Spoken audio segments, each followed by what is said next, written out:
नमस्ते people, welcome to know your India channel.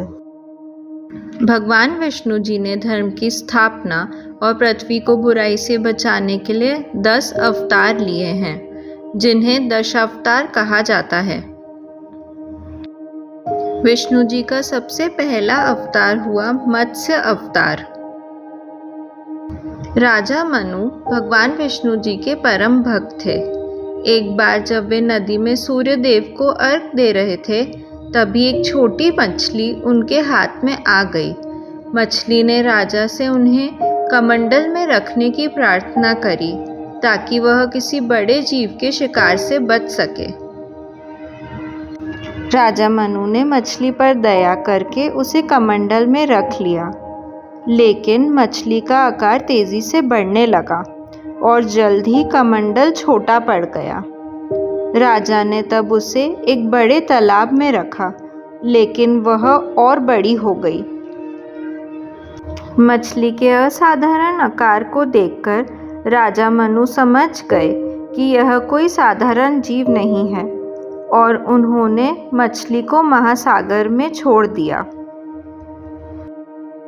राजा मनु ने मछली से प्रार्थना करी कि वे उन्हें असलियत बताएं कि वे कौन हैं, और तभी भगवान विष्णु मत्स्य रूप में अवतरित हुए।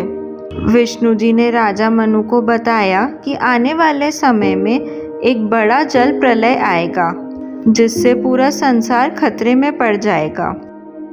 इस चलते भगवान विष्णु जी ने राजा मनु को एक नाव तैयार करने को कहा और सभी ज़रूरी सामग्री लेकर उस पर सवार होने के लिए कहा। राजा मनु नाव में सप्त ऋषियों के साथ सभी जीवों के बीज, अनाज और औषधि को लेकर बैठ गए।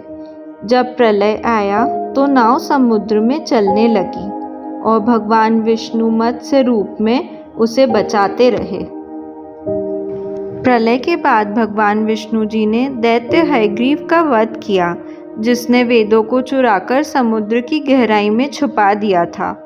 उन्होंने चारों वेदों को वापस लेकर ब्रह्मा जी को सौंप दिया और वेदों के माध्यम से ज्ञान की पुनः स्थापना की। सनातन धर्म के अनुसार राजा मनु संसार के प्रथम पुरुष बने। राजा मनु ब्रह्मा जी के पुत्र थे। इसी प्रकार ब्रह्मा जी की पुत्री शतरूपा को प्रथम स्त्री माना जाता है, और सनातन धर्म के अनुसार राजा मनु और शतरूपा ने संसार की पुनः स्थापना करी। Thank you so much for watching. Do subscribe this channel.